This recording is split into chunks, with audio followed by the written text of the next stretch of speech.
A mí lo que me importa es que cuando yo me duerma, el cirujano me opere bien. No vine a que me cuente chistes. Sí, me contó de toda esa experiencia, de rotaciones en Estados Unidos. Siento como que me despachó un poco rápido y ahora en el posoperatorio no tengo muy en claro qué es lo que hay que hacer. Doctor, vengo a ver si usted puede seguir mi posoperatorio porque a mi cirujano le perdí la confianza. Parecería muchas veces que uno estaría obligado a elegir entre un montón de títulos y certificados en una pared, un cirujano con una actitud tal vez un poco hasta intimidante en la consulta, o una persona que te escuche, que entienda qué es lo que venís a buscar. ¿Existe una relación de equilibrio entre estas dos cosas en una especialidad tan técnica como la cirugía? ¿Cuál es la relación entonces ideal que debería haber entre las habilidades técnicas duras que tiene que tener un profesional como un cirujano plástico y las habilidades blandas que tiene que tener entonces como médico para poder entender al paciente que viene a la consulta? Déjame que te cuente un poco entonces de qué se trata esto que llamamos habilidades blandas, cuál es su impacto específicamente en la cirugía plástica y quédate hasta el final para que te dé mi opinión después de 20 años de quirófano y más de 12 liderando un equipo quirúrgico. Bienvenidos a Fuera de Consultorio.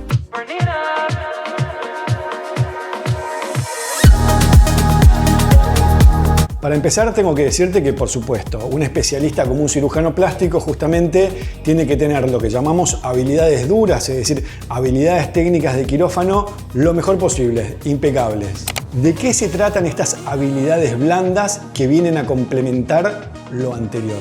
Y las habilidades blandas son entonces esas habilidades que tal vez justamente no se aplican directamente en el quirófano. Son esas capacidades que nos permiten ver al paciente no solamente desde el punto de vista técnico, sino tratar de entender específicamente sus ansiedades y las expectativas con las cuales nos viene a ver. Y la aplicación de estas habilidades blandas arranca justamente desde el primer contacto que tenemos con el paciente en el consultorio, se desarrolla en el quirófano y luego además se aplica en el posoperatorio.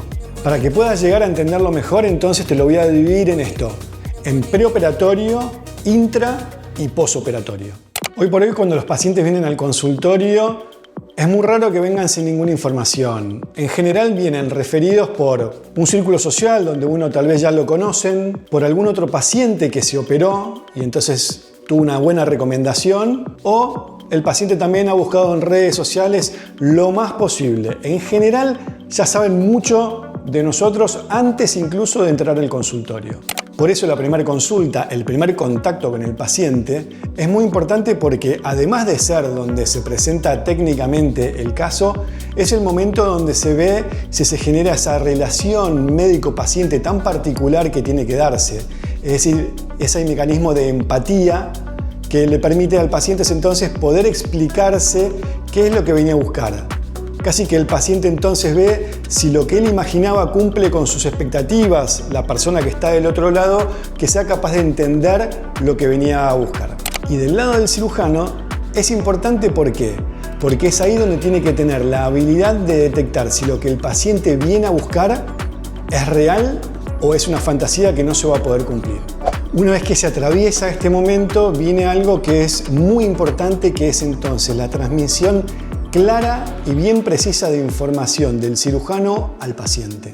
Acá es donde tenemos que tener primero la honestidad y segundo la habilidad de poder comunicar al paciente con qué se va a encontrar, qué expectativas podemos tener de lo que nos está trayendo como planteo, qué expectativas podemos tener en cuanto a los resultados que queremos obtener, cómo va a ser todo el proceso desde que decide operarse hasta que se opera, contarle cómo va a ser el día de la cirugía, con qué cosas se va a encontrar, qué sensaciones va a tener.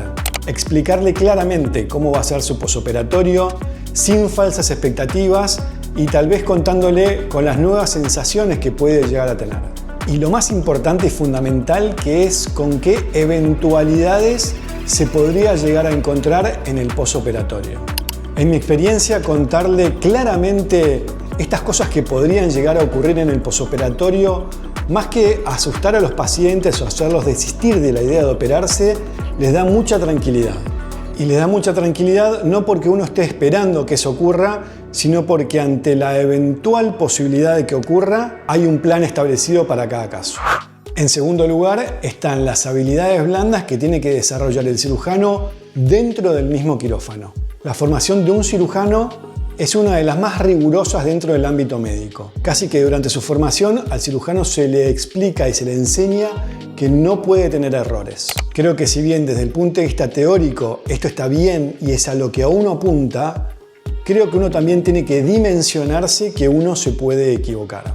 Durante muchos años el ambiente quirúrgico fue así, es lo que acá en Argentina conocemos como la escuela finoquietista tal vez, que es que el cirujano es el que lidera dentro del quirófano, es el que tiene razón, es el que no se puede equivocar, no se equivoca y nadie puede contradecirlo.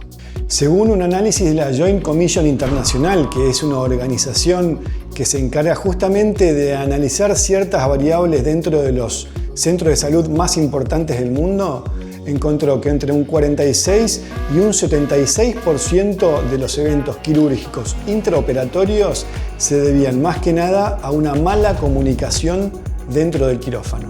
Para explicarte un poco más claramente esto, ¿qué quiere decir?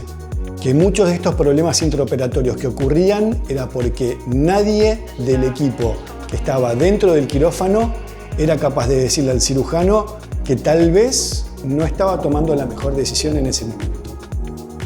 En los años 80, Steve Jobs transformó la tecnología cuando aprendió que para hacer un producto perfecto, el operario que ensambla la máquina es tan importante como el ingeniero que la diseña. Esto lo aprendió de Taiichi Ohno, un ingeniero japonés de la fábrica de Toyota que cambió las reglas del juego. En la industria automotriz antigua, el operario de menor rango agachaba la cabeza y dejaba pasar un auto con fallas porque detener la línea significaba el despido. Taiichi Ohno cambió eso al instalar lo que él llamó el cordón andón. Si el operario veía una tuerca floja, tiraba el cordón y la planta entera se detenía hasta solucionarlo. Ohno entendió que el operario que ajusta la pieza ve cosas que el ingeniero desde su punto de vista tal vez no lo nota. Aunque yo, como cirujano, lidero la operación, no tengo la visión 360 grados. La instrumentadora que nota una aguja defectuosa, el anestesiólogo que detecta un cambio sutil en la capnografía o la circulante que nota una falla en el empaquetado de los implantes tienen para mí en sus manos el cordón andón que describió Taiichi Ohno en la fábrica de Toyota en mi quirófano.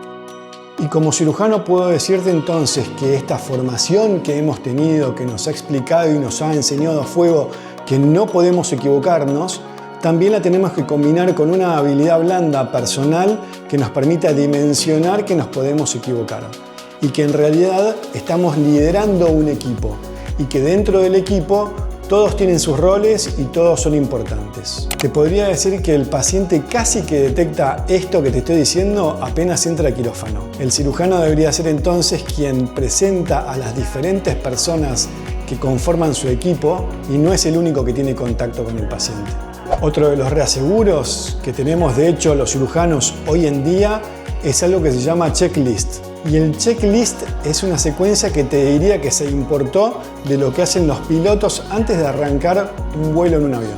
Durante este checklist preoperatorio, el paciente se presenta a sí mismo, presenta al paciente, presenta su equipo quirúrgico, presenta los antecedentes del paciente, presenta los requerimientos que van a tener de la cirugía e incluso también presenta al anestesiólogo que también va a dar el riesgo anestésico del paciente para que todos lo sepamos. Antes de terminar, se vuelve a hacer una pausa quirúrgica donde se analiza si la cirugía fue correctamente hecha, si hubo alguna complicación. Las instrumentadoras entonces nos dicen si todos los conteos de gasas e instrumental son correctos y recién ahí entonces decidimos terminar la cirugía.